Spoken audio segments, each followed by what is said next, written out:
अस्सलाम वालेकुम। जियो न्यूज़ के साथ मैं हूं रजा जैदी। बुलेटिन में सबसे पहले आपको खबर दें, कंट्रोल लाइन के बॉक्सर सेक्टर पर भारत की इश्तियाल अंगेजी और भारत ने फिर सीज फायर मुआहदे की खिलाफ वर्जी की। ISPR के मुताबिक भारतीय फौज की फायरिंग के जवाब में पाक फौज ने भरपूर और मौसर कार्रवाई की। ISPR के पाकिस्तान की जवाबी कार्रवाई में भारतीय फौज का भारी जानी और माली नुकसान हुआ। फायरिंग के तबादले में पाक फौज के नायक शाहजहां और सिपाही हमीद शहीद हो गए।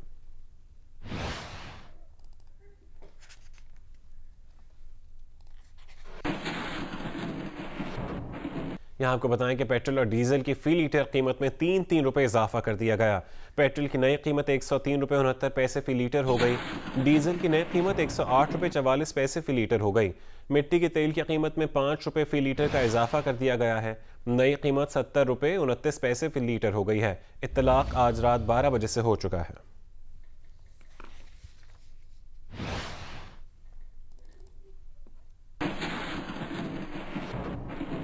वज़ीर आज़म इमरान खान ने पेट्रोल बहरान में मुलव्वस अफराद के खिलाफ कार्रवाई का फैसला किया है। पेट्रोलियम बहरान से मुतालिक तहकीकाती रिपोर्ट वफाकी काबीना में पेश कर दी गई। मुआविन खुसूसी नदीम बाबर काबीना इजलास के दौरान वजाहतें पेश करते रहे। वज़रा ने तहकीकाती रिपोर्ट में जिम्मेदारान साबित होने वालों के खिलाफ सख्त कार्रवाई का मुतालबा किया। बाज़ वज़रा ने सवाल उठाया कि बहरान आया तो मुतालिका वजारतें कहाँ थीं, उनकी क्या जिम्मेदारी थी। काबीना अरकान ने सवाल किया कि जो कंपनियां मुलव्वस थीं उनके लाइसेंस मनसूख क्यों नहीं किए गए। वफाकी वज़रा ने बहरान में मुलव्वस कंपनियों के लाइसेंस मनसूख करने का मुतालबा किया। वज़ीर आज़म ने इंक्वायरी रिपोर्ट की सिफारिशात के जायजे के लिए 4 रुकनी कमेटी कायम कर दी। काबीना इजलास में वज़ीर आज़म ने कहा कि कमेटी की रिपोर्ट मौसूल होने पर जिम्मेदारान के खिलाफ सख्त तरीन एक्शन लिया जाएगा। दूसरी जानिब पीर के रोज़ सामने आने वाली रिपोर्ट में इंक्वायरी कमीशन ने मई और जून के पेट्रोल बहरान का कसूरवार सेक्रेटरी पेट्रोलियम और DG ऑयल को करार दिया था। रिपोर्ट में दोनों के खिलाफ कार्रवाई की सिफारिश भी की गई है। कमीशन ने 66 कंपनियों के लाइसेंस भी गैर कानूनी करार दे दिए। रिपोर्ट के मुताबिक आलमी मंडी में पेट्रोल सस्ता होने के बाद दरामद पर पाबंदी लगाना बहरान का सबसे बड़ा सबब था। इंक्वायरी कमीशन ने ओगरा को तहलील करने की सिफारिश कर दी है। रिपोर्ट में सेक्रेटरी पेट्रोलियम के खिलाफ सख्त एक्शन लेने की भी सिफारिश की गई है।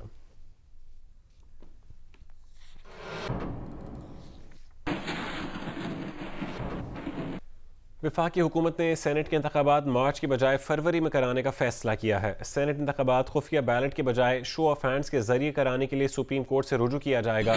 काबीना इजलास में फवाद चौधरी ने सुप्रीम कोर्ट जाने की तजवीज़ की मुखालफत करते हुए कहा कि इंतखाबी इस्लाहात के लिए अपोजिशन से बात की जाए। वज़ीर आज़म इमरान खान ने कहा कि इंतखाबी इस्लाहात के लिए अपोजिशन से बातचीत को तैयार है, लेकिन अपोजिशन से बातचीत करते हैं तो वो कहते हैं कि केसेस ख़त्म किए जाएँ। काबीना के इजलास में फैसला किया गया कि सेनेट इंतखाबात में सीक्रेट बैलेट की बजाय ओपन वोटिंग के लिए आइन के आर्टिकल 186 के तहत अटॉर्नी जनरल के जरिए सुप्रीम कोर्ट में रेफरेंस दायर किया जाएगा। वज़ीर आज़म ने कहा कि इंतखाबात के लिए कानूनी इस्लाहात का सिर्फ एक मकसद है और वह पूरे अमल को शफाफ बनाना है। तमाम सियासी जमातों से इस ज़िम्न में मुज़ाकरात के लिए 2 दरवाजे हर वक्त खुले हैं।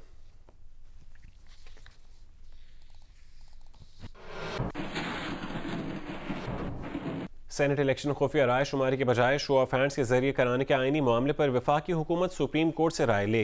अटॉर्नी जनरल ने वज़ीर आज़म के प्रिंसिपल सेक्रेटरी को खत लिख दिया है। अटॉर्नी जनरल ने कहा है कि सेनेट इलेक्शन एक हसास आईनी मामला है। वफाकी हुकूमत आइन के आर्टिकल 186 के तहत रेफरेंस के लिए सुप्रीम कोर्ट ऑफ पाकिस्तान से रुजू करे। अटॉर्नी जनरल ने खत में मौक़िफ़ अख्तियार किया कि सुप्रीम कोर्ट को आइन की तशरीह का अख्तियार हासिल है और सुप्रीम कोर्ट के फैसले के मुताबिक आइन के आर्टिकल 226 का इतलाक़ हर इलेक्शन पर नहीं होता। अटॉर्नी जनरल ने मौक़िफ़ अख्तियार किया कि शो ऑफ हैंड्स के तरीक़ाकार पर सेनेट इंतखाब कराने के लिए किसी आइनी तरमीम की ज़रूरत नहीं होगी, बल्कि इलेक्शन एक्ट 2017 में तरमीम ही काफ़ी होगी। सुप्रीम कोर्ट बल्दियाती इलेक्शन से मुतालिक केस में शो ऑफ हैंड्स के जरिए राय शुमारी को भी दुरुस्त तरीका करार दे चुकी है।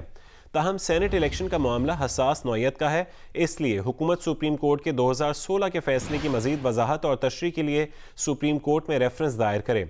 अटॉर्नी जनरल खत में कहा कि उनकी राय में सदारती ऑर्डिनेंस के जरिए इलेक्शन एक्ट में तरमीम से senate election show off hands के जरिए कराए जा सकते हैं।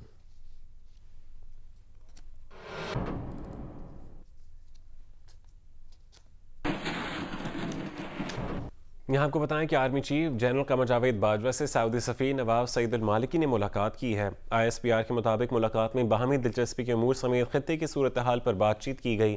इस मौके पर पाकिस्तान और सऊदी अरब के दरमियान दिफाई ताल्लुकात पर भी तबादला ख्याल किया गया। सऊदी सफ़ी ने इलाकाई उमूर समेत दीगर मामलात पर पाकिस्तान की मुकम्मल हिमायत का इआदा किया।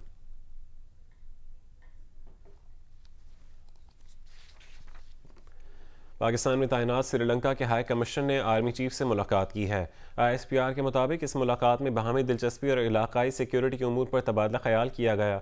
श्रीलंकन हाई कमिश्नर ने इलाकाई इस्तेहकाम और तरक्की में पाकिस्तान के किरदार को सराहा। ISPR के मुताबिक श्रीलंका के हाई कमिश्नर ने दहशतगर्दी के खिलाफ जंग में पाकिस्तान के किरदार की भी तारीफ की।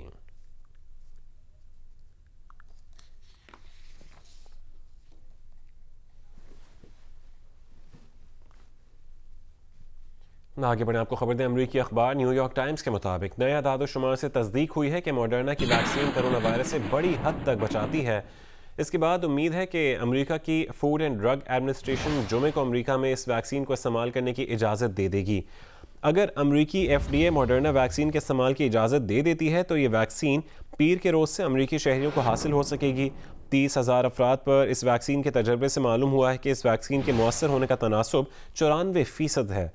इसके इस्तेमाल से बुखार, सर दर्द और थकान का एहसास हो सकता है, लेकिन ये ज़िमनी असरात ख़तरनाक नहीं होंगे।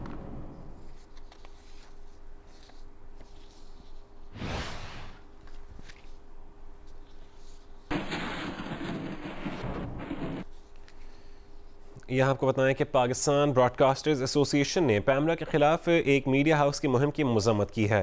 ये मीडिया हाउस PBA का रुकन नहीं है। एक बयान में PBA ने कहा है कि वो कानून की हुक्मरानी और इन इदारों की आज़ादी व इस्तेहकाम पर वासिक़ यकीन रखती है जिन्हें कानून के नफाज का काम सौंपा गया है। एक मीडिया हाउस जो PBA का रुकन नहीं है, उसकी तारीख रही है कि वो दूसरे मीडिया हाउसेस और इश्तिहारी इदारों के खिलाफ बुग़्ज़ पर मबनी गैर इखलाकी और मन घड़त मवाद नशर करता रहा है। पैमरा ने इस मीडिया हाउस के गैर कानूनी इक़दामात के खिलाफ कार्रवाई की तो ये मीडिया हाउस पैमरा और उसके चेयरमैन के खिलाफ मुहिम चलाने लगा, जिसकी PBA मज़म्मत करता है। अगर ये मीडिया हाउस समझता है कि पैमरा की उसके खिलाफ कार्रवाई गलत है तो वह अदालत से रुजू कर सकता है। आर्मी पब्लिक स्कूल सानेह में बहुत सी माओं ने अपने लख्त जिगर खो दिए। बच्चों से बिछड़ने का गम अपनी जगह, तहम ये माएँ चाहती हैं कि बस मुल्क में अमन रहे।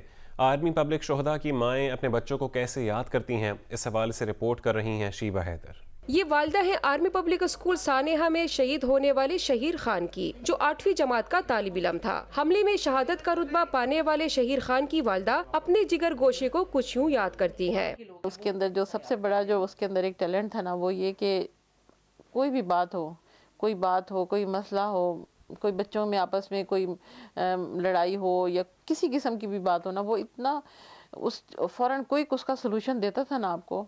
हम मतलब अपने बहन भाइयों को तो छोड़े, हमें भी देता था, बात करता था, तो उससे हमारी बड़ी उम्मीदें थी।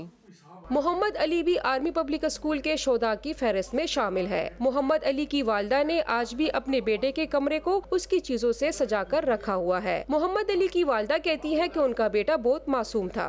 वो मेडल्स हैं जो मुझे ऐसे लगता है कि अली के जेवर हैं, उसके हार हैं। मैं हमेशा कहती हूँ कि अली के बरी के जेवर भारी जेवर हैं, तो वो मैंने सजा के रखे हुए हैं।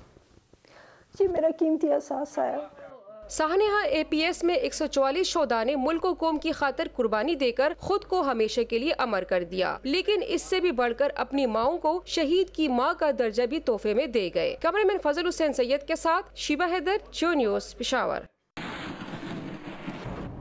आगे बढ़ते हैं। वफाकी वज़ीर इत्तला शिबली फराज ने कहा है कि सेनेट के इलेक्शन के लिए सुप्रीम कोर्ट से रहनुमाई मांगेंगे।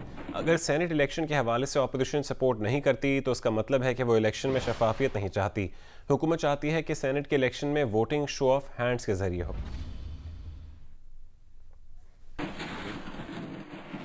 साबिक वज़ीर आज़म शाहिद खाकान अब्बासी ने कहा है कि सेनेट के इलेक्शन फरवरी में कराना हुकूमत की बौखलाहट की निशानी है।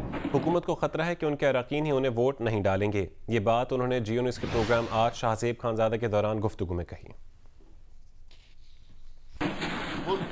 ये तो हुकूमत की बौखलाहट की निशानी है और शो ऑफ हैंड सिर्फ इसलिए बात हो रही है, हुकूमत को अपने मेंबरों से खतरा है कि ये वोट नहीं डालेंगे। इस पे डिबेट पार्लियामान में होना ज़रूरी था।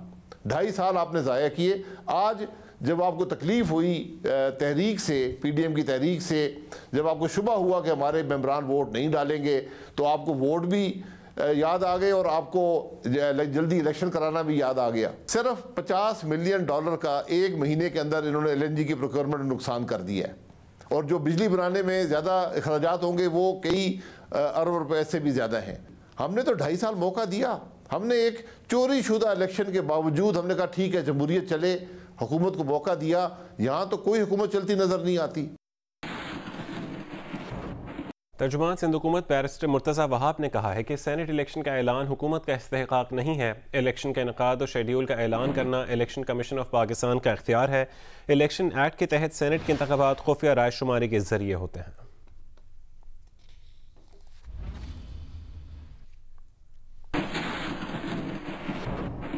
वज़ीर ख़ारजा शाह महमूद कुरैशी ने कहा है कि अपोजिशन वाले पहले इस्तीफ़ों का फैसला करें, उनमें यकजहती नहीं है, ये डगमगा रहे हैं। पीपल्स पार्टी कतरा रही है, अभी लॉन्ग मार्च का फैसला मुकम्मल नहीं हुआ। इन ख्यालात का इज़हार उन्होंने जियो न्यूज़ के प्रोग्राम आज शाहज़ेब खानज़ादा के साथ में गुफ्तगू के दौरान किया।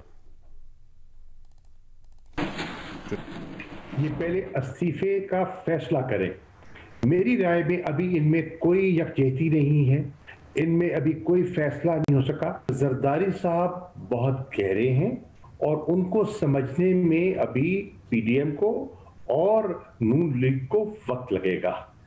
वो अपने पत्ते वक्त पे खेलते हैं और पत्ते जो है उनके बदलते रहते हैं। आप नेशनल इश्यूज टेबल कीजिए, बताइए, हम बैठ के बात करने को तैयार हैं। इसी तरह लॉन्ग मार्च है भाई, अगर आपने करना है तो आपको किसने रोका है? गवर्नर स्टेट बैंक डॉक्टर रजा बाकी ने कहा है कि कोरोना के दौरान हमारे माली मुश्किलात कम रहीं, तरसीलात ज़र से मुआशी इशारिये में बेहतरी आई, बर वक्त इक़दाम से मुआशी इशारिये बेहतर हुए हैं। गवर्नर स्टेट बैंक डॉक्टर रजा बाकी ने SDPI की सालाना कॉन्फ्रेंस से वीडियो लिंक के जरिए खिताब करते हुए कहा कि मुल्की मुआशी सूरत हाल बतदरीज बेहतर हो रही है। कोविड-19 से कबल मुआशी इस्तेहकाम के नतीजे में कोरोना के दौरान हमारी माली मुश्किलात कम रहीं, ज़र मुबादला के ज़खायर बेहतर रहे, लोगों को हम पर एतमाद होना चाहिए। रजा बाकी ने कहा कि दीगर ममालिक की तरह हम भी मुआशी बहाली की तरफ जा रहे हैं। ऑटो इंडस्ट्री और सीमेंट समेत सनतें बेहतर हो रही हैं। मुआशी इस्तेहकामात के लिए शरह सूद मनफी रेंज में रखने की ज़रूरत है।